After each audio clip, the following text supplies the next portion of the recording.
this institute.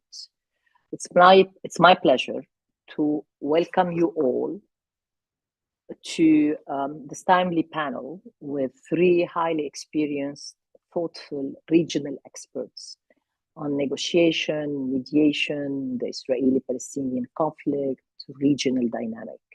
It's part two of a conversation we had with the same experts last November. And we promised at the end of that conversation, due to the interest that it has generated at the time, we promised that we will be continuing this conversation. And so this is part two of that conversation. Now, since then, what we have seen is a looming Israeli military offensive on Rafah, which will cause a horrific tragedy at a scale that we will surpass what we have already seen in the last 4 months. On the positive side, there is a serious mediation effort taking place today in Egypt, led by both Qatar and Egypt, and involving the United States, to bring about a long pause in the fighting, which, according to some of the negotiators, could be used or might be used as the basis for a permanent ceasefire.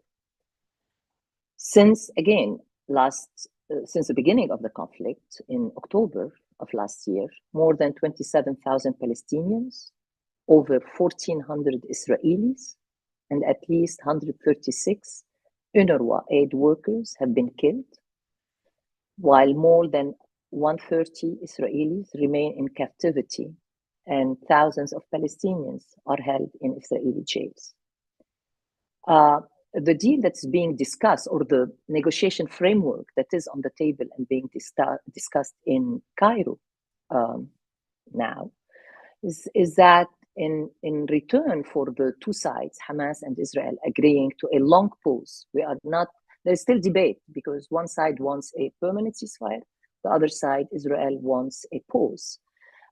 So in return for both sides agreeing to some form of cessation of hostilities, extended, or permanent, mediators are trying to secure the release of all Israeli hostages, along with a significant number of Palestinian prisoners who are held in Israeli detention, as well as a significant surge in humanitarian assistance to the Gaza Strip.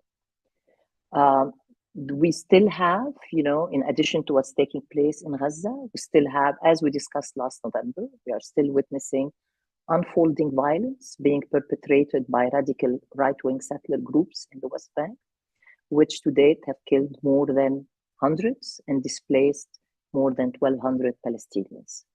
Add to this very complicated conflict picture, we have also a regional arc of instability and escalation going from the Lebanon-Israel border to the Red Sea to Syria and Iraq. While the fighting is ongoing, and hopefully for not long, as we all wish, there is a need for dialogue and negotiations and ideas, proposals for how to move this toward a durable resolution. And this is what this panel will be discussing part of the time. So, as I said, joining me today, we have three highly skilled, thoughtful experts in the subject matter. They are simultaneously scholars and practitioners in the field of conflict resolution, negotiation, and mediation. I won't go at length presenting their impressive bios. However, I will quickly introduce them and then move on to the discussions. I will start with Dr. Sultan Barakat. He's a senior professor of public policy at the Qatar Foundation's Hamad bin Khalifa University, honorary professor at the University of York. He's a founder and former director of the Center for Conflict and Humanitarian Studies at the Doha Institute for Graduate Studies. Next is Mr. Gershon Baskin. He is the Middle East Director at the International Communities Organization, founder and former director of IPCRI, Israel-Palestine Center for Research and Information, and a mediator who has worked in the past on the release of Israeli hostages from Hamas. And last but not least is Hiba Husseini. She's the head of Husseini and Husseini LLC, a law firm based in Ramallah.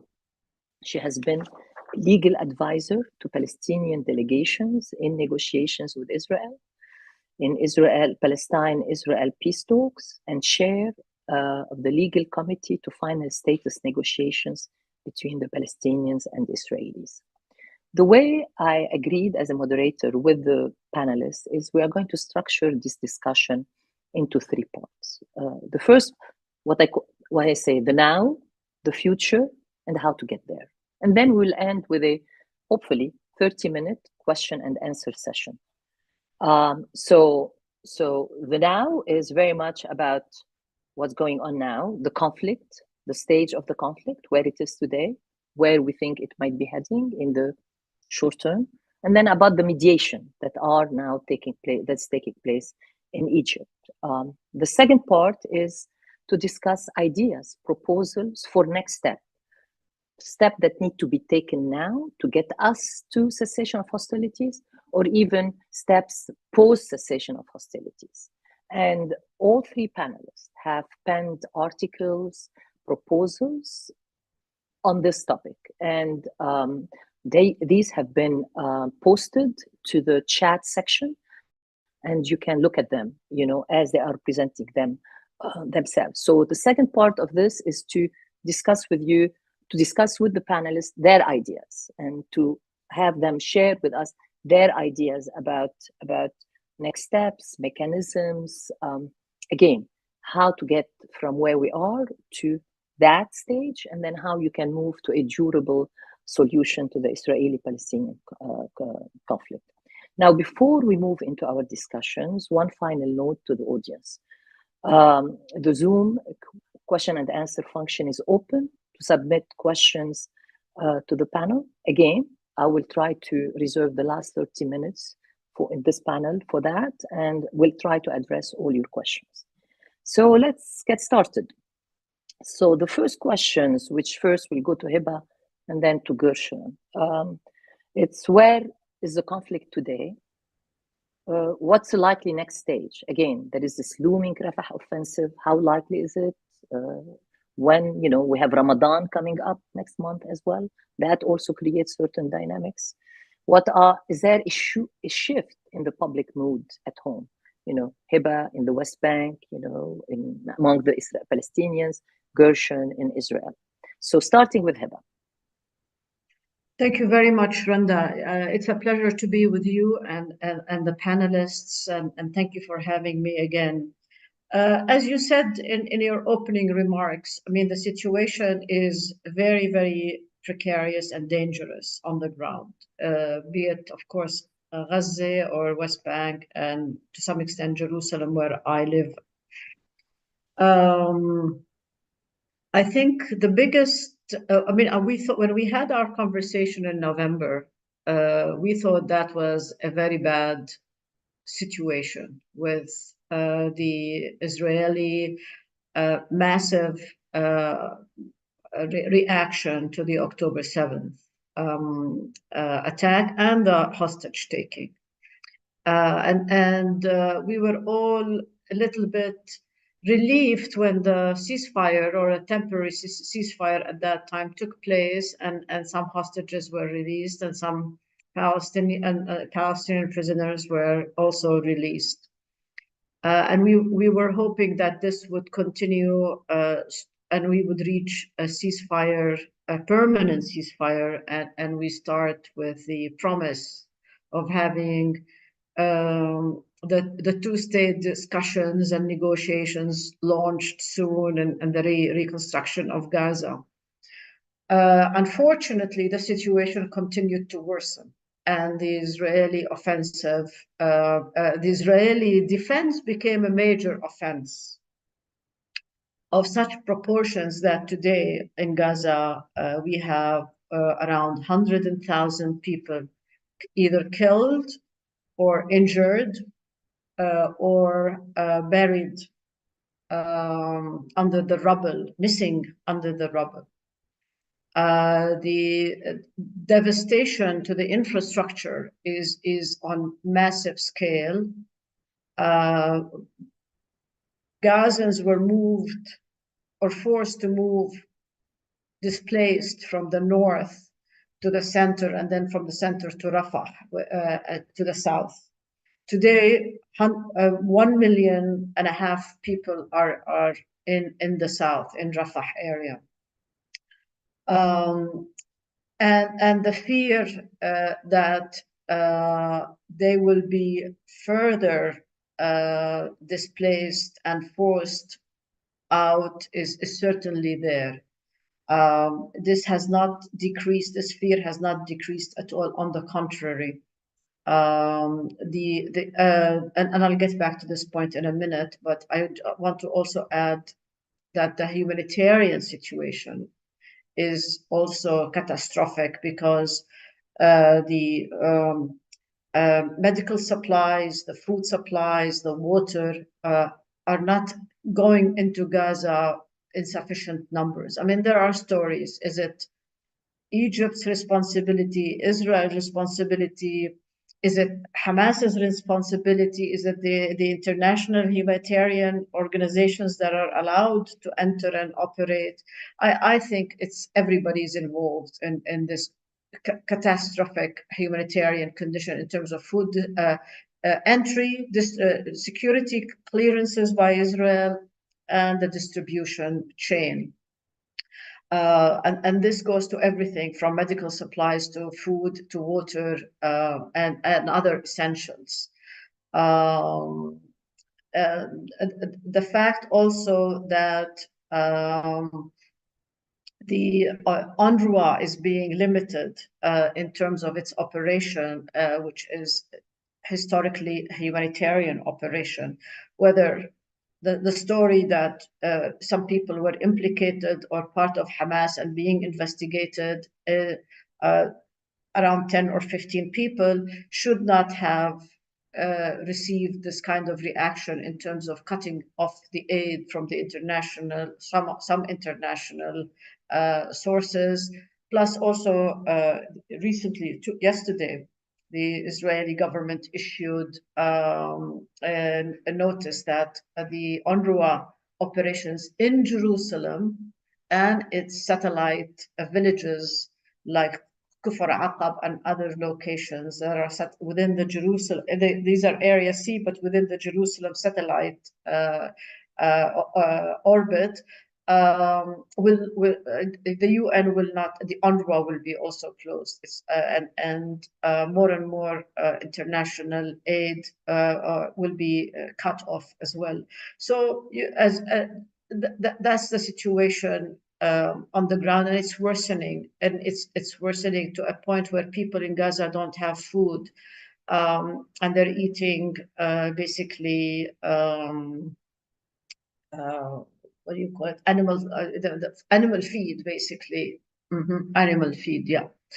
And some people are dying from diseases. The diseases, especially with the rainwater mixing with sewage water, is indeed dire and subhuman.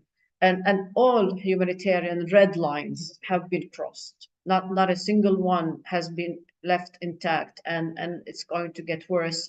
Now, if going back to the Rafah situation, it seems that Netanyahu and the war cabinet are intent on moving forward with Rafah. To what extent and what is the scale, that is still unknown, but certainly they are going to move in that direction. And the conversation that President Biden had with Prime Minister Netanyahu in that respect more or less gave the green light.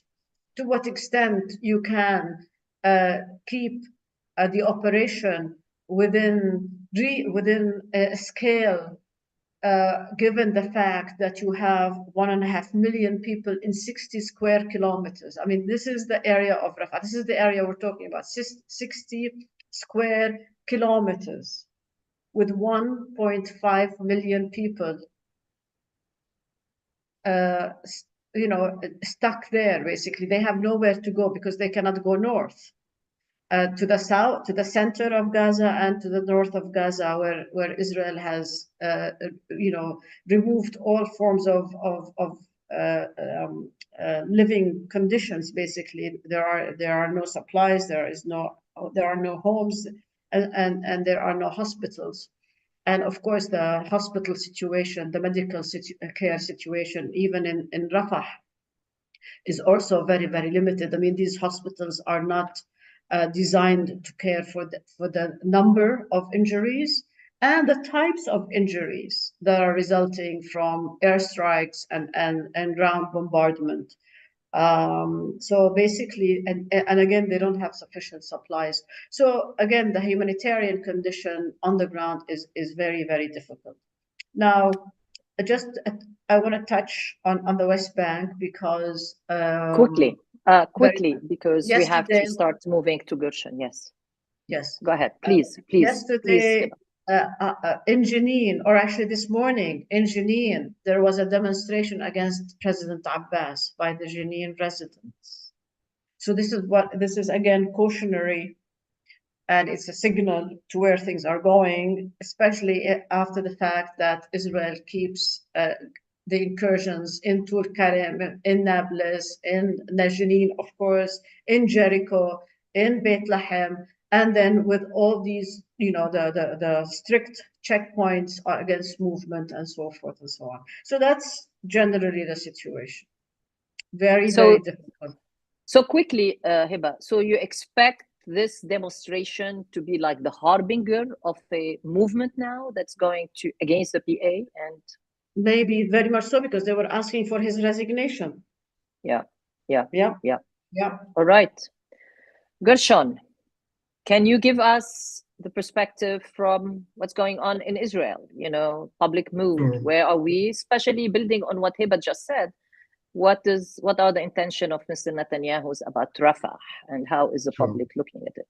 Please go ahead. So what I would like to do in talking in this first part about today is to really focus on the negotiations that are going on in Cairo, where they might lead, what needs to happen, what could happen, what are the chances. I want to say that I agree with every word that Hiba said about the catastrophic situation in Gaza. I will emphasize that in the West Bank, there are 200,000 Palestinians who used to work in Israel who for 4 months haven't worked. They're unemployed. The Israelis are withholding the tax revenues that they collect on behalf of the Palestinian Authority, which means that the Palestinian Authority, which is the primary employer of people in the West Bank, are not getting their salaries. They're getting only partial salaries. That includes the Palestinian security forces, as well as all the civil servants.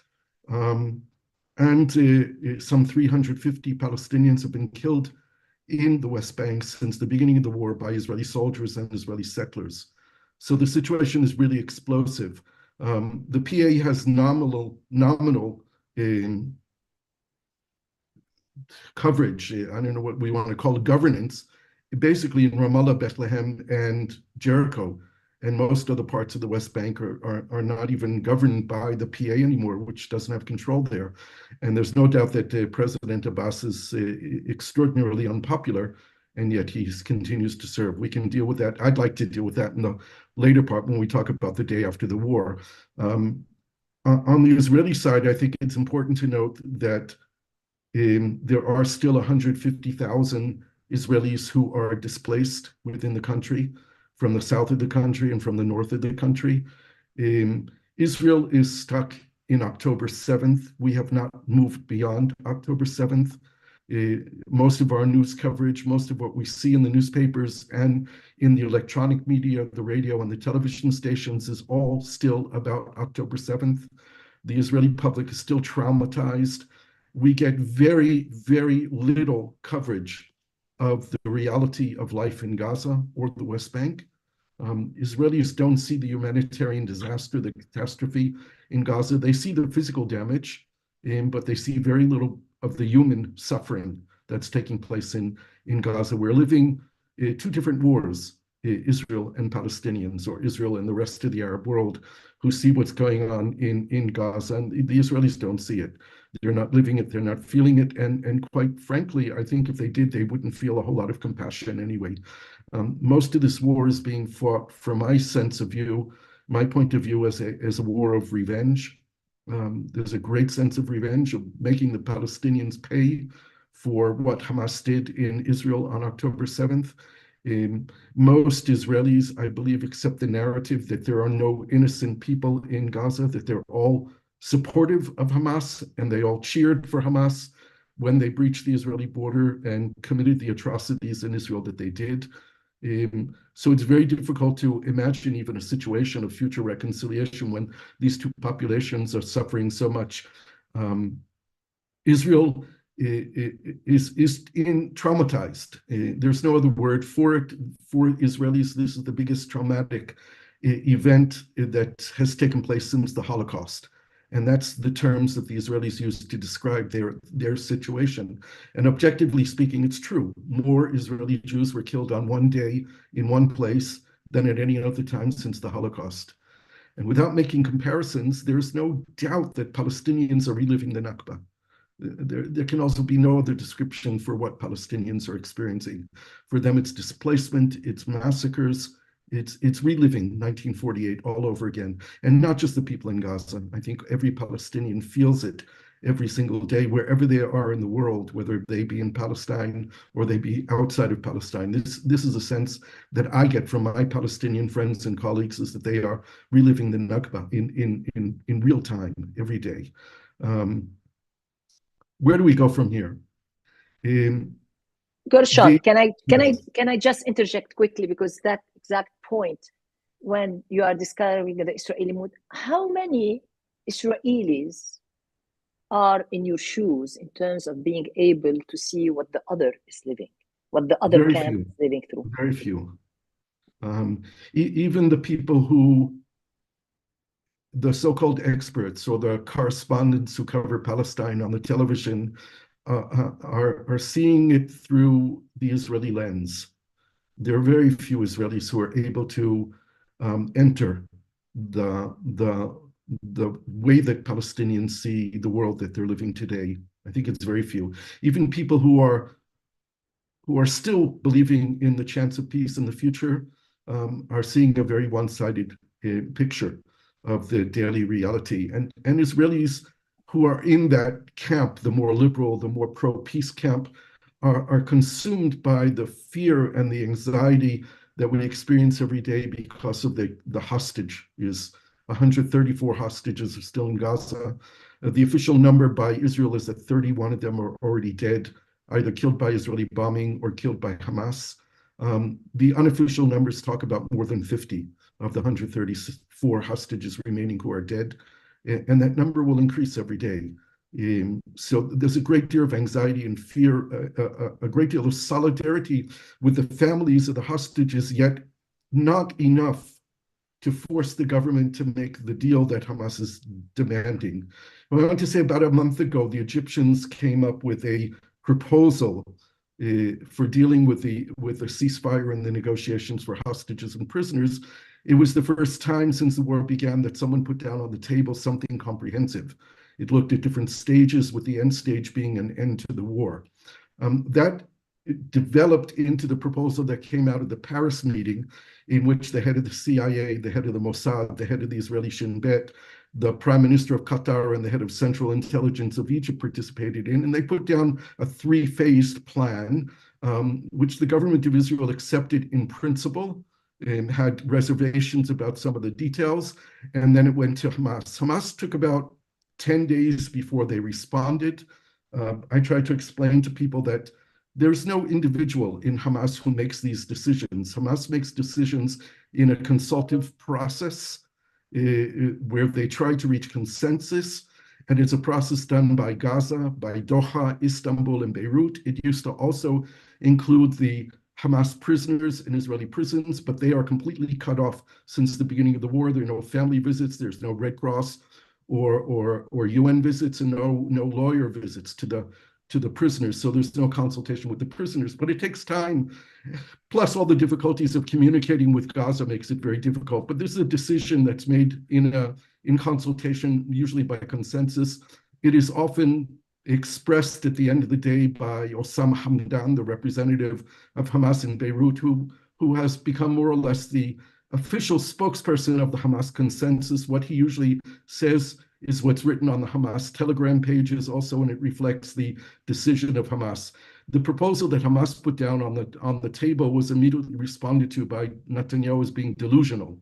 There were terms that were put there that Israel will not accept, agreeing from the outset, essentially, that at the end of the war, Hamas is still in control of Gaza, and that Israel would end up releasing basically all the prisoners in Israel.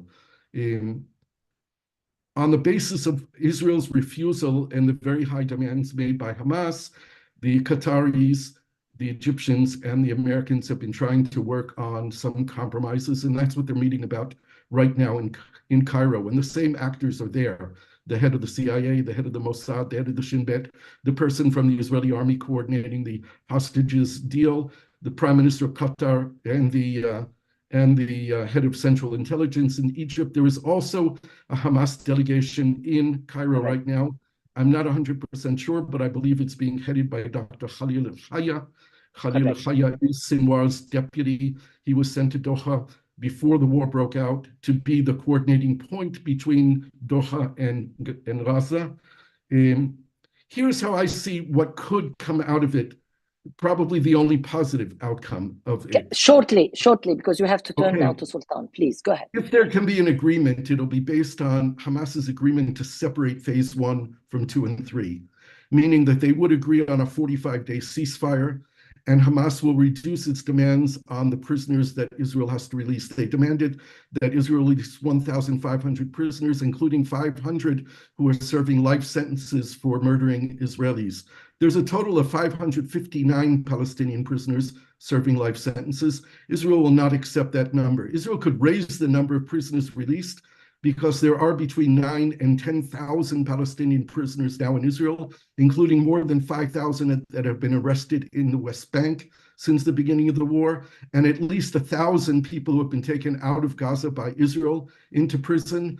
And there are probably around, I don't know the exact number, but probably about 2,500 of the prisoners at least are on administrative detention, which means they've never been convicted of anything. They haven't been charged with anything or convicted with anything. That's a possibility. The reason why it could work is if it separates an obligation by Israel to end the war and withdraw from Gaza and have a 45-day ceasefire. It's a possible calming period, which would enable the mediators to perhaps come up with some diplomatic end to the war that can also prevent the Israeli ground and air invasion into Rafah, which we have to do everything to prevent, because it will be, as Heba said, catastrophic.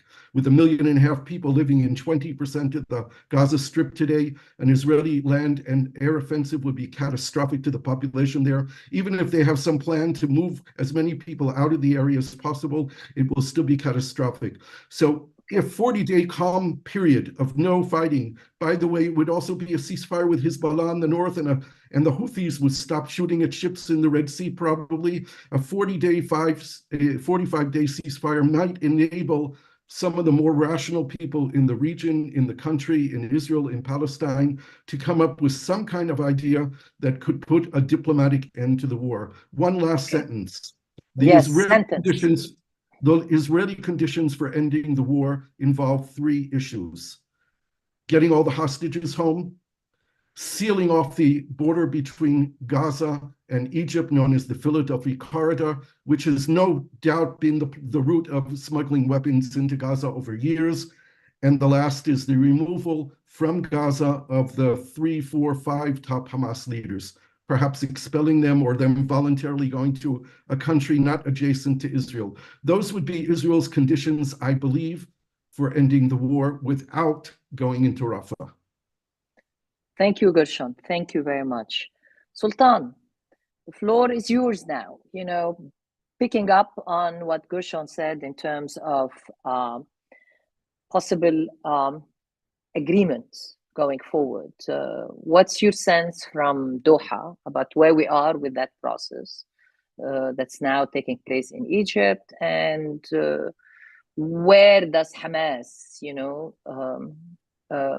see compromise for its side? I mean, Gershon identified the three conditions, for, away, separating phase one from phase two, phase three, but then the three conditions for a permanent agreement, if we can put it this way, leading to a permanent ceasefire. So the floor is yours. Right. Thank you so much, Randa. And great to see Hiba and Gershon again. And I really enjoyed the briefing they've given, and I think it's pretty accurate, much of what was said. I think we are meeting today having witnessed few very important turning points in this conflict, which, if you allow me just a few minutes to highlight some of them. The first and most important, I think, is the 26th of January, the ruling by the ICJ. This is important to keep in mind. This is extremely ironic as far as Israel is concerned, that the convention that was created to protect and in the aftermath of the persecution of the Jewish people, now Israel, the nation state of the Jewish people, is now in court on claims of genocide. This by itself has added to the genuine shock that maybe the Gershon referred to, which has really destabilized the very confidence of the Israeli public and certainly the Israeli government of the legitimacy of Israel as it exists today with its entangled occupation scenarios. And this was then reflected in some of the erratic moves that Netanyahu and his right-wing government followed with. To start with, obviously the continuation with the attacks without giving any consideration to ICJ, despite the fact that they put him on a 1 month notice, practically. The world now is watching, ICJ is collecting evidence, people are on their monitor, and he doesn't give a damn about any of this. By doing so, he's not only letting the Israelis down, he's particularly letting the Americans, and I think Biden in particular, down big way. Biden, when he first gave the green light, I suspect it was given on the basis of a clear plan presented to him by Netanyahu, that this is a 1 month, at worst, will be up to Christmas. And we would finish this operation. Our intelligence tells us the Hamas is in the north of Gaza. We're going to attack the north and we'll finish them off and so on. But it dragged on and on and on. What started in the north has now moved to the middle, south middle. Now he's talking about Hamas in Rafah. So he hasn't got a clue where Hamas really is. And the leadership that he's determined to get rid of seems to be elusive as far as he's concerned. And the people who are paying the price are the civilians. And even for Biden, I think it's become very, very difficult to digest this, particularly in an election year. And he's now in a position where he's being dragged to fail in the elections by Netanyahu, who obviously will probably like Trump to come back to power. And he may feel Trump is a better choice for his policies. So that's one aspect. The second, I think, important happened was the re-attack on UNRWA, which illustrates the underlying objective of Netanyahu with all this. And that is to really get rid of anything that has to do with a Palestinian identity. He's not attacking UNRWA because of its operations or a few people being suspected of dealing with Hamas or not. He is attacking it because it represents a 75-year identity for the Palestinian and displacement and the right for return and so on.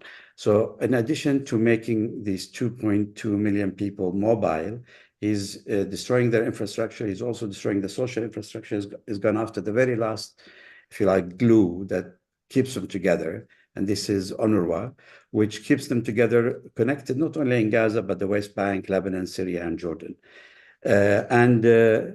To make things worse, I think the reaction from the United States and some European countries, the speed in which they've judged UNRWA and suspended its finance, compared to the slowness in which They keep saying, oh, we have to examine the evidence about Israel. We cannot really say whether this is against the international humanitarian law or not. We have to see the evidence and so on and so on, has made incredible damage to the international system. The way not only the Palestinians and the Arabs and the Muslims, but I think the whole South is now looking at the international order with a great suspicion, is damaging beyond anything, I think, that happened in the last 75 years. And that in itself makes us wonder whether this very system that has given the legitimacy to Israel to start with is now being undermined.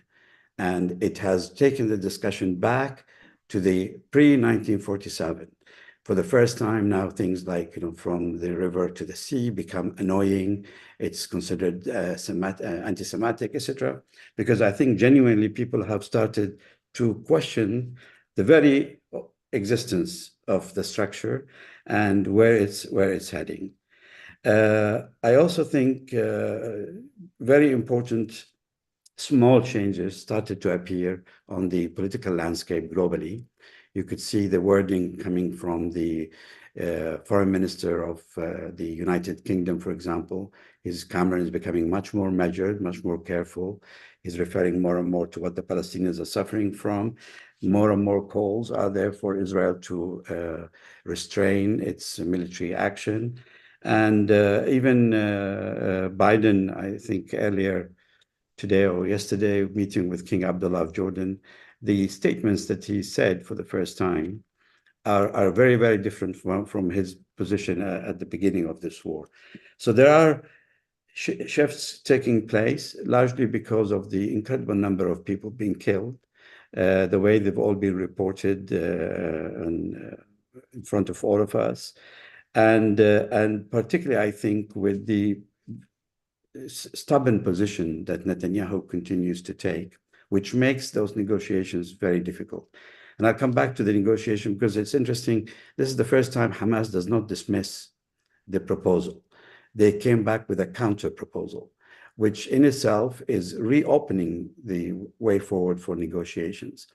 But the positions are untenable because Netanyahu continues to demand the dismantlement of Hamas. He wants to kill all its leadership. He hasn't, I wish he has come up with a proposal like Gershon has suggested, that I have this list of 10 or 20 or the 100-card business that the US did with the Iraqis when they invaded Iraq.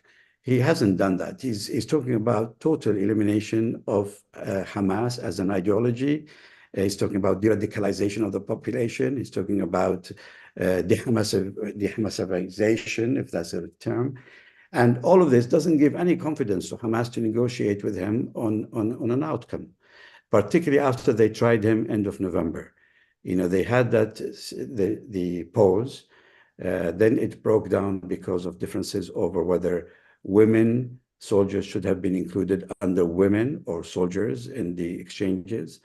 And then they saw the result of that. The result of that, he hasn't moderated his action. If anything, he came and hit harder and heavier on the Palestinian. And where we are today, if you look at the map, he has practically split Gaza Strip into 4 zones with 4 concentrations. The north and the middle are totally devastated. Now people are stuck in the quarter, the southern, the Rafah, pushing against the borders with Egypt. And I suspect his long-term plan is now to negotiate over the reunification of Gaza, over the withdrawal of Gaza. And this is why maybe Hamas made it a condition that even before they consider exchanging any soldiers, he has got to withdraw from Gaza. I don't think he has anything on his mind. I think he's determined to keep Gaza mutilated into these smaller parts and then engage with the Palestinians and the international community on a reunification of Gaza first, before even start talking about a link between Gaza and the West Bank, and then maybe, the talk about 2-state solution and so on. He has, sorry. Okay, go ahead. I'll stop here. One sentence. No, 1 sentence. Please finish your comment. I think what is needed is people to put proposals for ways forward. What is missing now is really a practical way forward. Negotiations as it is now, without him accepting to withdraw from Gaza and the total ceasefire, is not going to get anywhere. And unfortunately, until now, the US and many European countries refuse to call for a ceasefire, which makes it difficult. And I suggest, as I did in that paper, is that it is time to consider international protection. I think against the will of Israel, if need be. This is a humanitarian case for a people, a group that was identified by ICJ, that requires protection. And the international community has a responsibility to act, to impose a no-fly zone on Gaza, to start, we have to go back to the Security Council and everything else. But more than anyone, Egypt really has the responsibility to act. Egypt cannot continue to hide as if they have nothing to do with this. They were exposed in the ICJ, and then recently with President Biden referring to Sisi as the president of Mexico, he made that reference to having convinced him to let the aid in. Now Egypt needs to act to protect its own sovereignty. They cannot just sit and wait for the Palestinians to arrive at the border. They have to do something. And I think if there is a serious action from the Egyptians, the Israelis will look carefully at it. Thank you. Hiba, I wanted to ask this question immediately after what Gershon said about that Israelis really do not see the other side and the trauma and the suffering they are going through. So as the first question, I want you to address, do Palestinians, do people in the West Bank see the trauma of the Israelis as a result of October 7th? I understand there's a historical context to it, but is there a willingness? Do they see it? That's one. But then second, let's move into the next steps. You have written you are a co-author in an article on the Hill, which I think pasted in the question and in the chat section. And I'm quoting here in this article, you say, quote, breaking the cycle of violence requires bold new thinking, untethered to the 30-year-old Oslo process. The parties realize that the new paradigm must ensure the Israelis' promise of never again to the terror of October 7, while also addressing the Palestinian public's commitment to never surrender to Israeli occupation. End of quote. I think it's very good framing of what are the fears, the concerns, the desires, the objectives of the two, sides in this conflict. So if you can please build on that, especially linking it to what's happening with the reaction against Abbas and what is needed, to promote the new Palestinian leadership. So, but the first question, linking to what Gershon said earlier, please. I think there is some understanding of the Israeli trauma, but not to the same extent that Israelis feel it. I mean, we feel it because we are crossing checkpoints and we see the soldiers, we see the reactions. We understand that the taking of the hostages was very traumatizing, and the attack itself. But it is not seen that Israel is a victim. It is seen more that Hamas was a victor. So the equation is totally lopsided. So people see it, but they don't feel it. Why? Because the Palestinians feel that we have been occupied for so long. Remember, you have a large refugee population in the West Bank. So they don't have the empathy or the sympathy because they've lost. I mean, they're still living the Nakba, they're still living the loss. So but they're not ignorant. I think what Gershon said, that there is total ignorance or not being ignorant, but being blind to what is going on in terms of the catastrophic devastation having place in Gaza. Whereas in the West Bankers realize that there has been an attack, but they don't empathize, and they don't have the empathy.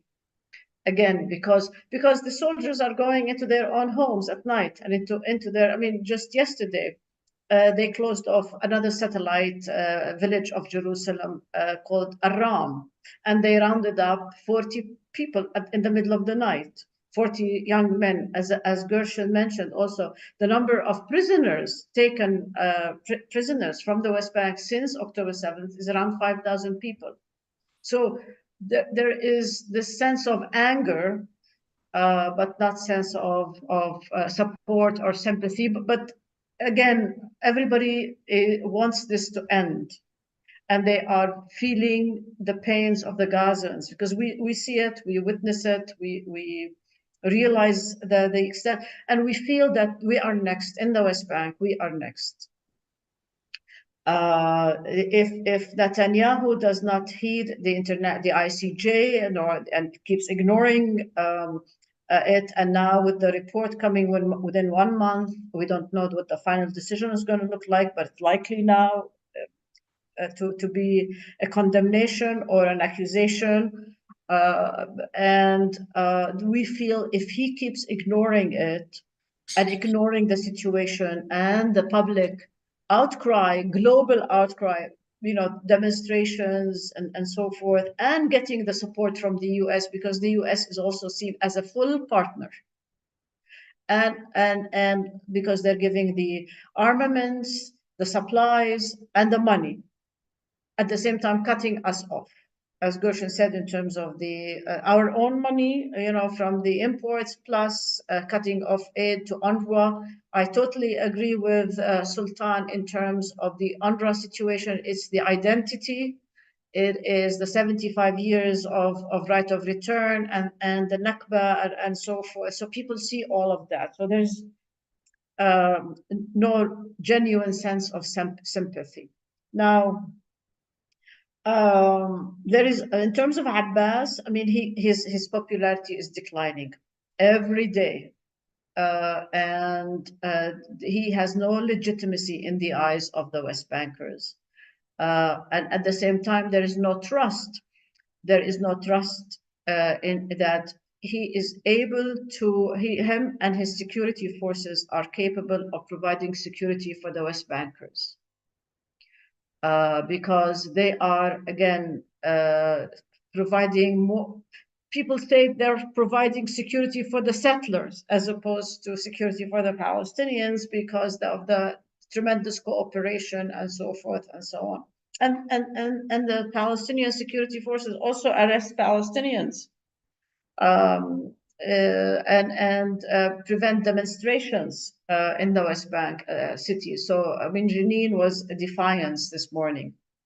Now, in terms of what is next, I proposed, along with my co-authors, and I continue to propose that there is no. See, the Palestinians and the Israelis at this time do not trust each other. They have not trusted each other for the last 30 years, and they will, after this and after October 7th and after the Gaza devastation, there is no trust anymore. So to build the bridges and to build the trust, we have to have an international force. We have to internationalize this conflict, and we have to have an international force coming into the Gaza Strip, because I mean, there has to be multinational security forces. There has to be a unification of the West Bank and Gaza Strip eventually. So, and then of course the two-state solution. To get to all of this and to figure out the future role of Hamas. Remember, Hamas is also in the West Bank and in East Jerusalem. I mean, they're not out of the Palestinian social fabric and political life. So it's very important to think along those lines. We need to stabilize Gaza. We need to get the humanitarian support, and we need to get the reconstruction. So again, without an international umbrella. And we have witnessed that the Arabs are playing an increasing role. We may blame them for their shortcomings here and there. We know that. And there are shortcomings. But they still have some sort of a stabilization role to play, whether it's in the West Bank or in Gaza. And of course, the Qataris' role, although is going to be very important, although Israel distrusts Qatar now and dubs them almost supporters of Hamas and suppliers of Hamas. And also, of course, the role of Saudi Arabia and its position in terms of no normalization before we really have a way forward in terms of the two-state solution. So I think we need to get ourselves of the current situation. That's why a ceasefire is very, very important, a permanent ceasefire. We need to get these negotiations under. They're very challenging, very complicated, as my colleagues have said, but we have to move in that direction. And we cannot, I hope we do all of this before Ramadan, as you said in your opening remarks, and the holidays, and then we have Jewish holidays, and we have Christian holidays coming up, all in March and April. So the situation needs to be stabilized, and then we need to get the multinational forces. And I wanted to flag. I think I shared with you another article that I wrote, but I found it in the historical annals through some colleagues.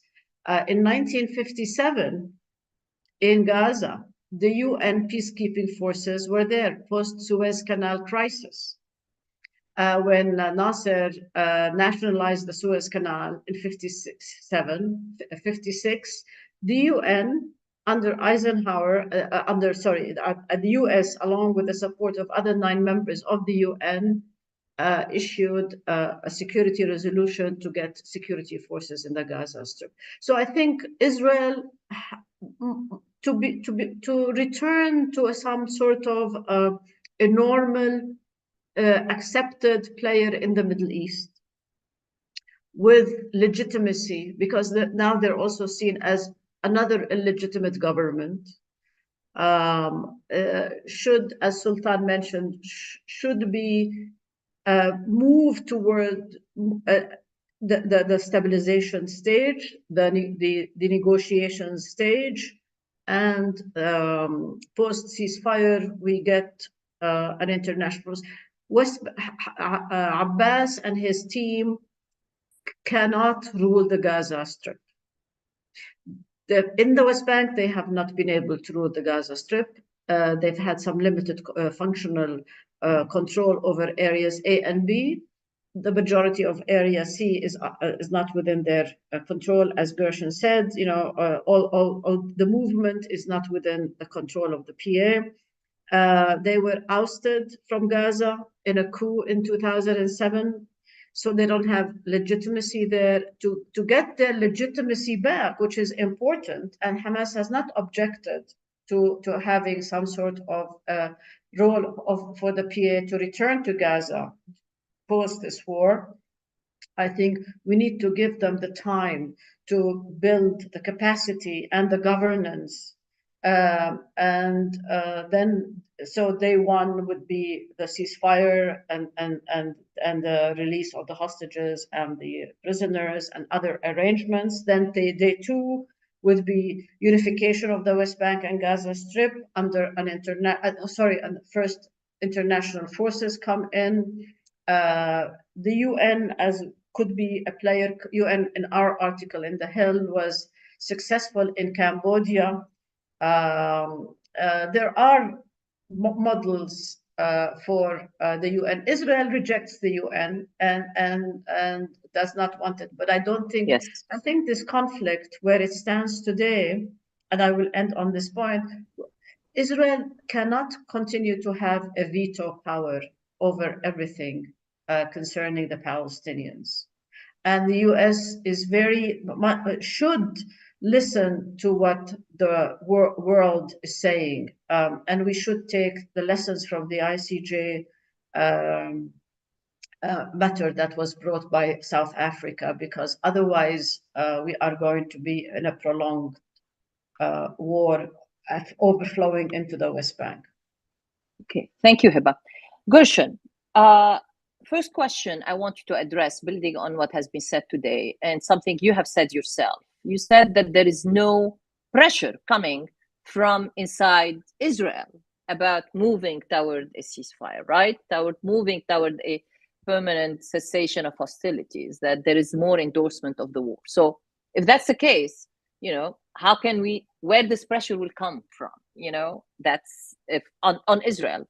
That's one, and especially on Netanyahu himself, because he's a political animal who moves according to public opinion polls instead in his political survival, but he's reading the public mood well, and he's acting accordingly. So that's the first question. And the second question, again, you have offered a very interesting proposal with a number of steps about the day after, which, by the way, these were pasted, all the proposals and articles of our experts were pasted in the chat section, and people are sending me messages, they cannot access them. So I think maybe hopefully we can paste them maybe in the Q&A section and you guys can access them. But, Gershon, if you can summarize this proposal until people can read it. But the first question first, and then, the proposal. Please go ahead. Okay. So the proposal that I made is published on the Times of Israel blog site of mine. It's supposed to be tomorrow in El Quds newspaper in Arabic, so I hope that people will have an opportunity to read it. But in addressing your question about pressure to end the war is going to have to come from the international community, mainly from the United States and Britain and other countries that are allies with Israel, and telling Israel that enough is enough. And I think that pressure is building. Everything that I'm going to say from now on is based on the assumption that the war will end, because it will end, and on the assumption that when it does end, we will begin to witness the beginning of the end of the era of Benjamin Netanyahu as Prime Minister of Israel. The anger against Netanyahu is bewildering. It's just amazing how much anger there is amongst the Israeli public against Netanyahu, who hold him personally responsible for everything that led to October 7th and for October 7th and the failures of Israel to provide to the people of Israel the primary job of any country, and that's to provide security for its citizens. So I believe that we will face huge demonstrations for a commission of inquiry headed by a Supreme Court judge, and we will see huge demonstrations in Israel for new elections. And I believe that we will have new elections in 2024, and Netanyahu, according to all the public opinion polls over the last months, has zero chance of winning those elections. There will be a different government. In fact, there'll be new leaders and new people that we don't even know who they are today, taking into account that there were 40 weeks of massive demonstrations in Israel, hundreds of thousands of Israelis taking to the streets against Netanyahu's proposed judicial reforms, and that in itself has developed a whole new cadre of leaders in Israel who I think will emerge on the political scale. But I want to touch on the steps that I think need to happen or can happen or should happen after the war. One is, I think that we will see a progressive march of the international community, hopefully led by President Biden and the United States, to recognize the state of Palestine. There are 139 countries that recognize the state of Palestine. The major countries of the OECD have yet to do it. Enough talking about a two-state solution for 30 years when you only recognize one state. Enough. Anyone who doesn't put up should shut up about the recognition of the Palestinian state. Now, I recognize that that does not end the occupation, but it does change the parameters of future negotiations where a member state of the United Nations is occupying another member state of the United Nations, and Palestine must be granted membership in the United Nations.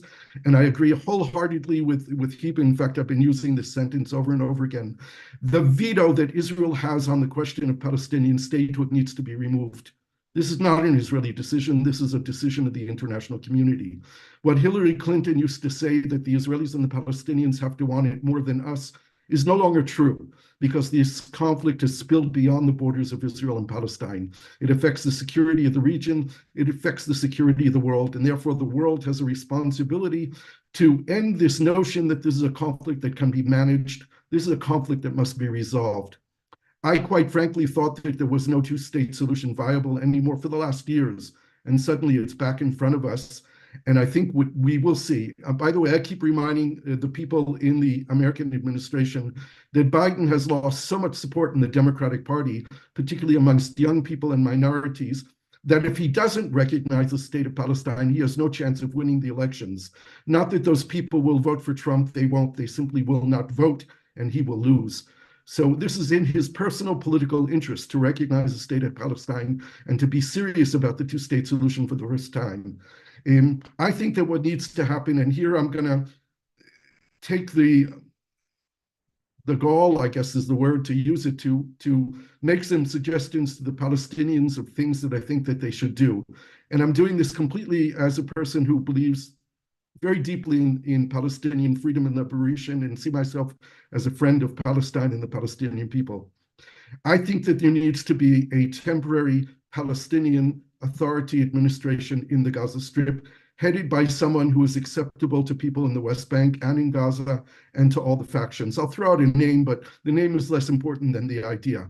I think that President Abbas needs to appoint that person because there's no other legitimate legal way for this to happen in Palestine than having the president appoint the person. But I think immediately after the person is appointed, President Abbas needs to step aside. And from my conversations with Palestinians, he should become president for life with immunity and ceremonial powers only. With immunity for himself and his family and the cronies that surround him. He won't be touched and no one will touch their money. But power needs to be given to people who have legitimacy amongst Palestinians. Eventually, when the things get calm, Palestinians have to have elections. They need to choose their leadership. Enough of an 18-year-old president, an 18-year serving president in a 4-year term. I mean, if there's one thing that every Palestinian I know agrees on is that they want elections and they want to elect their leaders. I think personally that the Palestinians need to pass a law within their election law that prohibits the participation of parties that support an armed struggle. I think that one of the lessons from this war for the Palestinian people should be to reject the idea that there is a possible armed struggle and that parties that support an armed struggle are endangering Palestinian democracy and Palestinian life. And I would recommend that they pass such a law.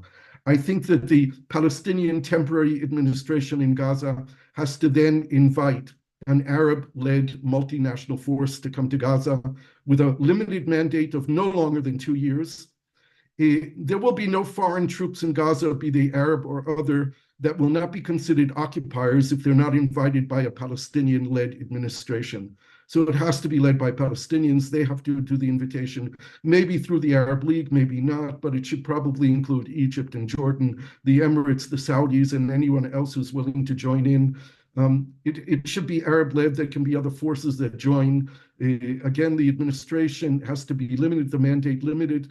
The idea is to create calm, to decommission weapons, to take care of the underground infrastructure in Gaza, which cannot exist anymore. And we don't want Israel to do it. And they need to prepare an international operation for the reconstruction of Gaza, which has to be immediate, quick, and with a lot of money. No one will put a single dollar into Gaza if there isn't a situation of security and stability in Gaza. So that has to be understood. It also has to be led by Palestinians. It cannot be an outside force that's doing the reconstruction. Palestinians need to lead it. My recommendation is that the technical know-how and the finance be led by the United States and China together, which I think would be good for the entire globe. But no one knows how to build infrastructure faster, more efficiently, and cheaper than the Chinese. And the Chinese, we don't need the Chinese labor, but the Chinese know-how in technology and infrastructure building. And the Palestinian labor in Gaza could do a very good job of building temporary housing and then building permanent infrastructure and replacing all the damage that's been done. The international community will participate, I think, generously, and Israel should be demanded to participate financially as well, because Israel has destroyed this infrastructure and Israel can't get away without being part of the payment that needs to be done to rebuild infrastructure in Gaza.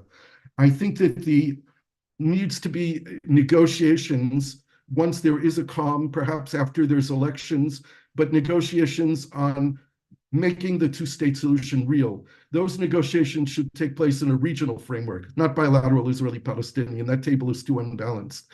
But a regional framework involving Egypt and Jordan and the Emirates and Bahrain and the Saudis and Morocco and others, supported by the United States and the European Union, is the best way to move forward, perhaps starting with an international conference and then moving toward regional negotiations. If we want to defeat Hamas, and I think we all have an interest in defeating Hamas, not the organization and not the military, but the idea of Hamas, the ideology of Hamas, then Palestine has to become real for Palestinians. It can't be some elusive idea that we've been talking about for 30 years. It has to become real. We have to start negotiations from the end game and not end the end game with the end game. It has to start from the two-state solution. It has to start with Palestine being based on the 1967 borders. We have to deal with all the core issues.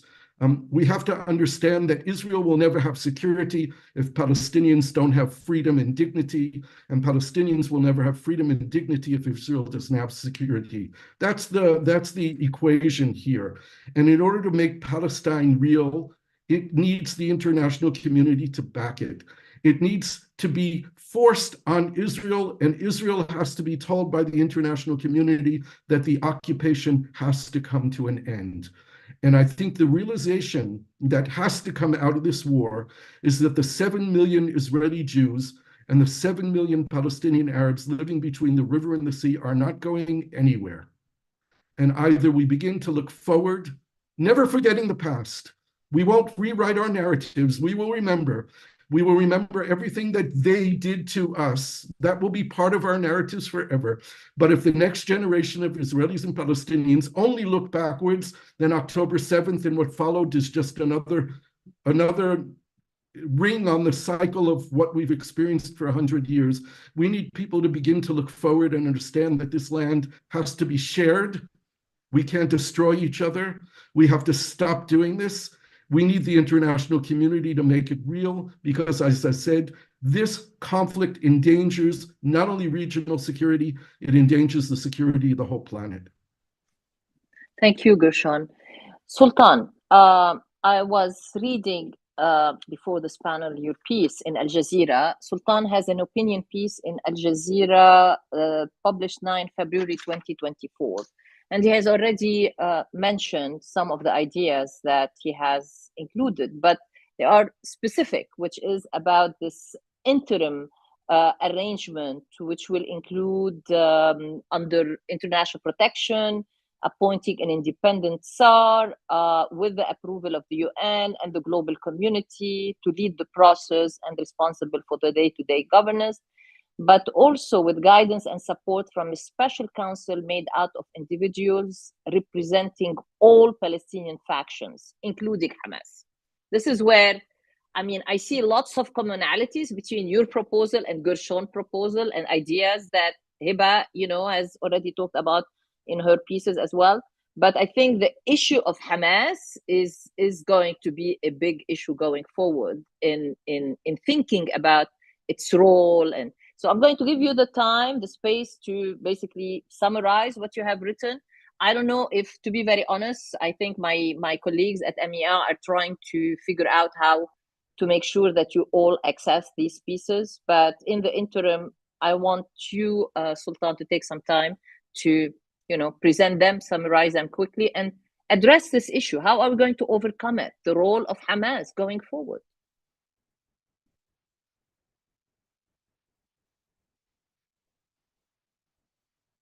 You are muted. You are muted.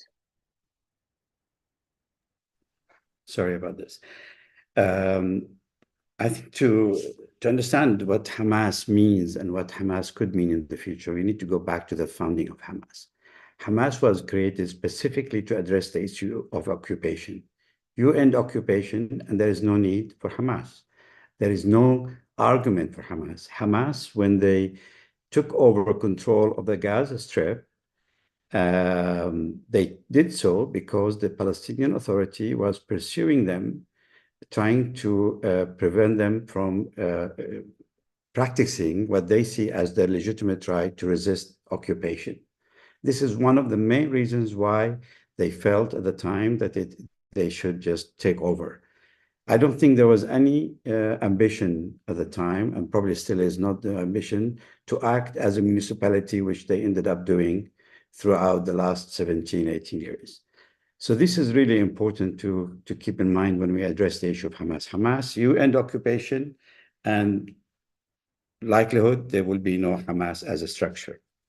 Now, the idea of resistance is going to be always there. When you have injustice, people will do whatever they can in order to resist.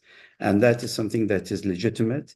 And, they have the right to do it. And I don't think anyone, including Netanyahu, can impose on them to love them unless there is a proper justice. This thing that Netanyahu talks about de-radicalization, radicalization Palestinians, it's crazy. I mean, how is he going to do this? What narratives is he going to share with the Palestinians to love the Israeli army or to love his government or to share any of their future with the Israelis?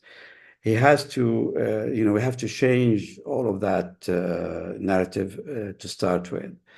Now, what we're proposing is an interim council. This interim council has got to include all those involved stakeholders, key stakeholders in Gaza today. And I think it has to be international. I don't think Arab states should be invited in, because this is, depending on the mood of the Israelis, they can present it as an Arab-Israeli conflict or a Palestinian-Israeli conflict. So you bring more Arab states into this and you drag them all in, and that, I think, going to complicate things. We need countries that have proven over the last 4 months, but maybe before that they were holding the stick from the middle as much as possible. And I think I propose maybe South Africa, Brazil, and other nations. Some of them have participated in the peacekeeping force that was in Gaza back in the 1950s. So we don't have to think too far. There are nations who are willing, Ireland, I think, Belgium, Finland, and so on. All of those have contributed in the past and be willing to come hopefully forward this time. It's very important to protect the Palestinian as a group and to have international protection for a minimum of 2 or 3 years, because frankly, as things stand, they're incapable of setting up a government and a representative government. The infrastructure that you need to even start thinking of representation and election and who does what is not there. The legitimacy is very, very low, including for the Palestinian administration. And I know also within Gaza, many people will probably be very angry of what Hamas brought onto them at the moment. So they need the space to be able to reorganize themselves. And that space can only be given by the international community, similar to what the international community did in Kosovo. They were able to do it in Kosovo. There's nothing stopping them from doing it in Palestine today. Meanwhile, the ideas, I think we're proposing similar, that about the recognition of the Palestinian state is important. People need to move forward. The international community needs to take punitive action against settlements in the Gaza Strip. This small start that started with Britain and now the United States, listing 4 people, it's ridiculous that there are only 4 they managed to identify. But the fact that they started is good. But it has to be treated the same way we treated terrorist organizations in the Middle East 10 years ago. The financing has got to stop. Now, anyone who transfers money from the United States to settlements has got to be held accountable. The boycotting has got to be really strong. People need to understand and made to believe that moving to the West Bank and living amongst the Palestinians is not the right option, is not the easy option. And those dying hard fanatics who insist on doing it by force have got to be flagged up and punished like any other terrorist anywhere. So I think that's also an important aspect that needs to be pushed forward. What I also propose is that we should give the responsibility back to Britain and France, and the United States should be neutralized. I don't agree with having any role for the United States in the reconstruction of Gaza. In fact, I think maybe the Palestinians should boycott the aid as much as possible coming from certain corners, because you can't kill in one hand and feed in the other. But at the same time, There are historic responsibilities with Britain and France, and they should, and they're probably now looking for roles internationally to be recognized, particularly Britain, now that they're out of the EU. They don't want to be 100% in the satellite of the US with the bad image the US is giving to the international order and so on. So maybe they can shepherd it through with the Security Council, a proposal where genuine horizon exists. And this is, I think, very important idea that also Gershon has referred to. Without this clear horizon of what the future looks like, and it has to be tangible, it's got to be timetable, very clear. The Palestinians have nothing to look forward to. I mean, frankly, I mean, what can you suffer more than what they've suffered in the Gaza over the last few months? It can't get any worse. And you can see this desperate attitude that is now developing. I fear not only in the Middle East, it could be global, developing really hardline radicalization that could lead to a wave of terrorism that we haven't seen anything like it before. I mean, the fact, look at Yemen now reacting to what's going on in Gaza is just a small example of what can happen if this thing is left unchecked.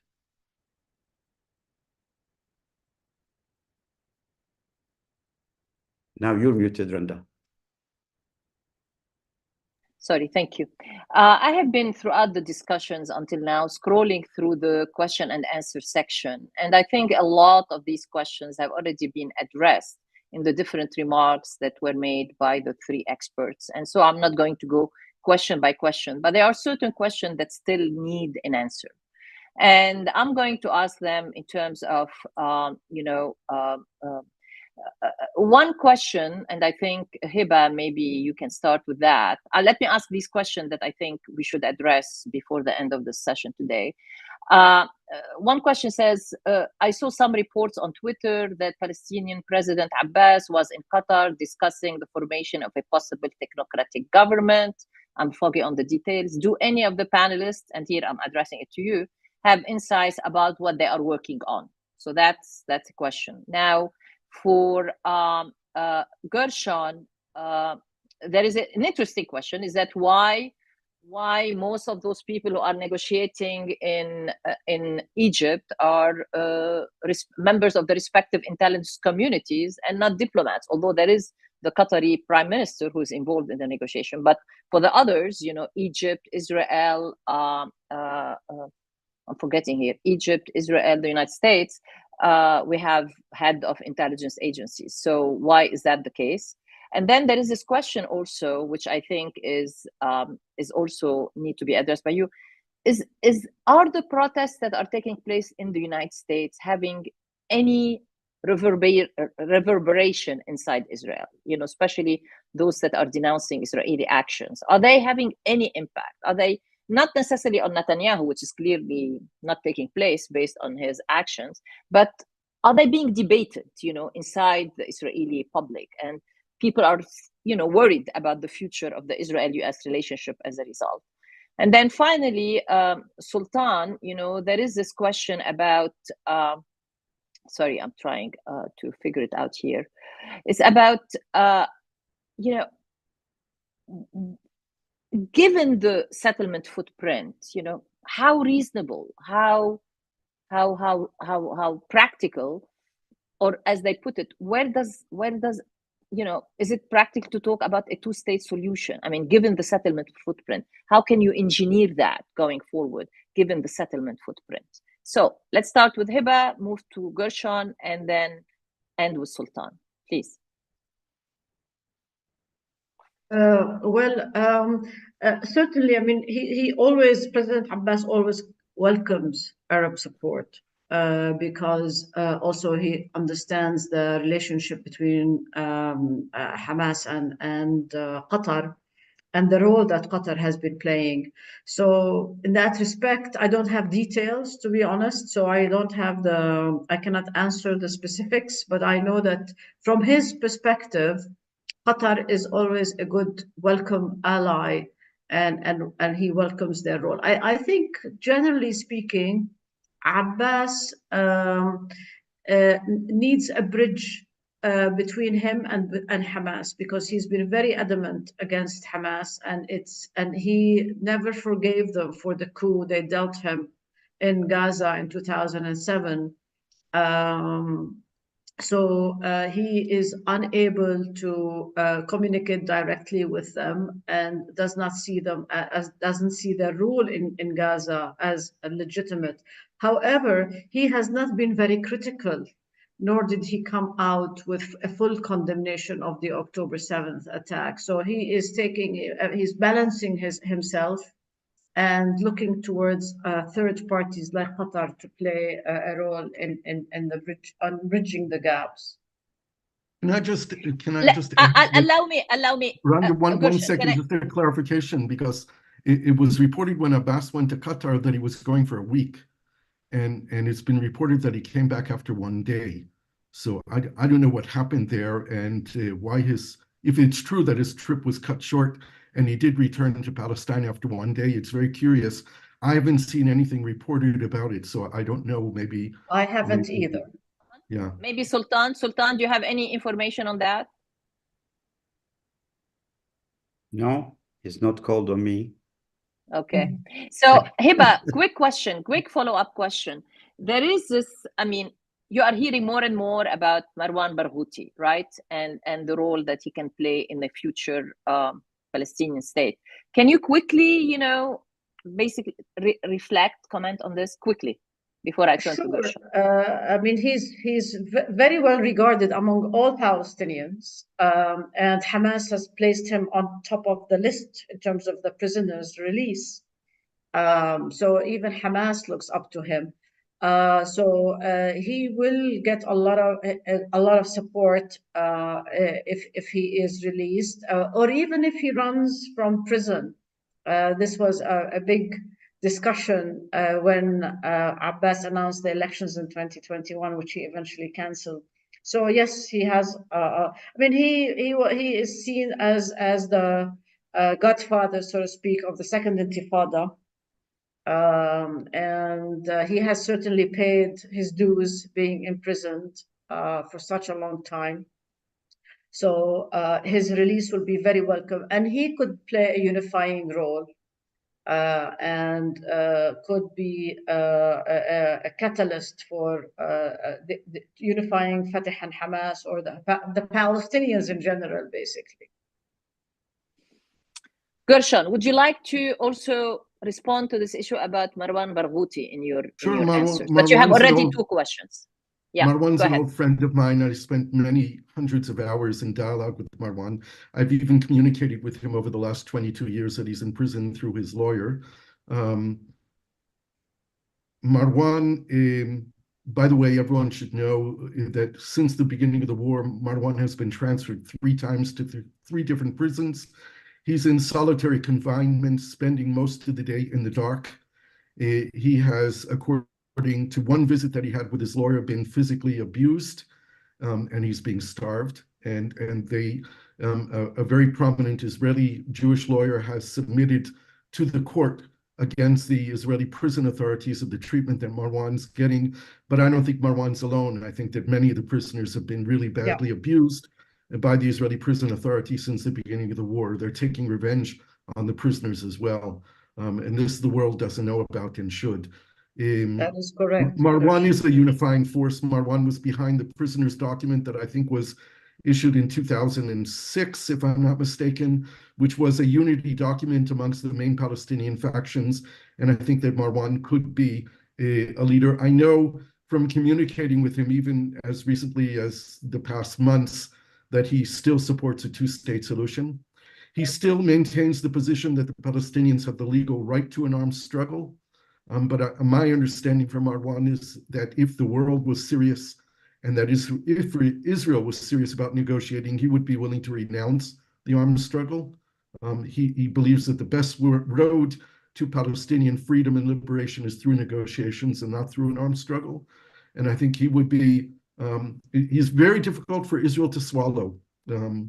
They see him as a leader of the Second Intifada, and they see him responsible for the killing of many Israelis, and they see him as a supporter of terrorism, as a terrorist. But I think that he has certainly enough support in Palestine and in the international community that when he is freed, assuming that he one day will be freed, he could rise to an important position of leadership for Palestinians. Your question about the intelligence services, hostage negotiations throughout the world are dealt by intelligence services and the army, not by politicians and not by diplomats. They're sometimes dealt with by people like me, who can run secret direct back channels with the ability of governments to have deniability, which is always important when you're dealing with these highly sensitive issues. I was, for the 5 years and 4 months that Gilad Shalit was in captivity, I was officially sanctioned to run those negotiations basically from May of 2011 until the end of July 2011. That's when the breakthrough happened. But I was involved in those negotiations unofficially for 5 years. And I have been negotiating with Hamas for the last 17 years, the last 12 years, on the attempt to arrive at an agreement for the release of 2 bodies of soldiers who were killed in 2014 and 2 Israeli civilians, an Ethiopian and a Bedouin Israeli who have been held in Gaza since 2014. And I've done that on and off officially and unofficially, but through a back channel. But it's always the intelligence officers who end up doing the official negotiations.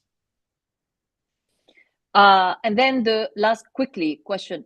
Are the protests taking place in the United States having any not only in the US, but inside across the Israel? globe? Most Israelis perceive this, and it's encouraged by the government to see this as acts of anti-Semitism and not having to do with anything with the Israeli policy or the war or injustice or occupation, but it's simply labeled by the Jewish establishments in Europe and in the United States and by the Israeli government as anti-Semitism. And it has negative impact on Israeli society, I would say. It doesn't move Israel to question what they're doing. It in fact strengthens the hard line of Israel that the whole world is against us. Thank you. Sultan, the last words are for you. I mean, practically, we talk about two-state solution. Practically, given the settlement footprint and the expanding settlement footprint, how real is this and what does it mean? Well, before I address that, if you allow me, in relation to Please. Mustafa Barghouti, with all due respect to Mustafa and his standing, I think we have to be careful. Marwan, not Mustafa. Marwan. I said Mustafa, I like Mustafa, but it's okay. Marwan Barghouti. We shouldn't reduce the Palestinian people to an individual. We shouldn't fall again into this trap of having to have the Yasser Arafat who's going to take them forward, or Abbas, or whoever. I think, and this is why I call back to the international protection, the period of reflection. They need to think afresh, because what has happened as a result of 7th of October, I think it's a game changer. And they need to capture that and not fall into the trap of being dictated to by outsiders, no matter what the motivations are of how they should move forward, with whom they should be led. On the issue of settlements, I mean, you saw there's nothing like a footprint. Gaza was razed to the ground.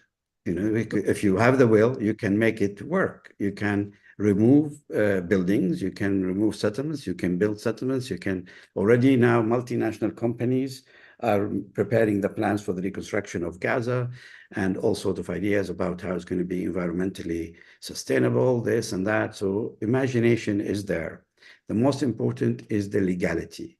And the settlers, I think, 100% know deep at heart that it's not their land. They shouldn't be here in the first place. The majority of them, I think, will probably choose to move on.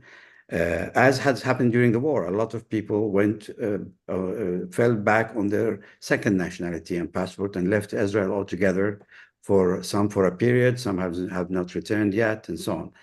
So I don't think the footprint is an obstacle. The obstacle is political, and the key lies in the United States. As long as the United States continue to take this position, it'll be very difficult. It will be impossible to make progress in Palestine. My suspicion, based on the protests that we've seen I think very, very encouraging, the Not in My Name movement. I hope it will keep its momentum in the United States and will engage politically as well. Change can happen, and if the only way to live in security with each other is to recognize the other's right for sovereignty. And this is going back to the idea of the two states. I mean, Netanyahu, although he refuses as a whole the idea of two states, now I think he's putting on the table the possibility of demilitarized state for Palestine, a state that doesn't have any sovereignty over its airspace, security issues, and so on and so on. But I don't think that will be acceptable. It's got to be a full sovereignty for the Palestinian state. And yeah, I think settlements and settlers issue can be resolved. Thank you, Sultan. Thank you, Hiba Husseini. Thank you, Gershon Baskin. Thank you, Sultan Barakat. This has been a very, very insightful discussion. I'm already getting comments saying, excellent, excellent panel, and I hope we go for part 3 in the not too distant future. So we make this an ongoing conversation. Thank you very much, and good day to you all. Good evening, wherever you are joining us. Bye-bye. Take care. Thanks. Thank you, Randa. Thank you, everyone.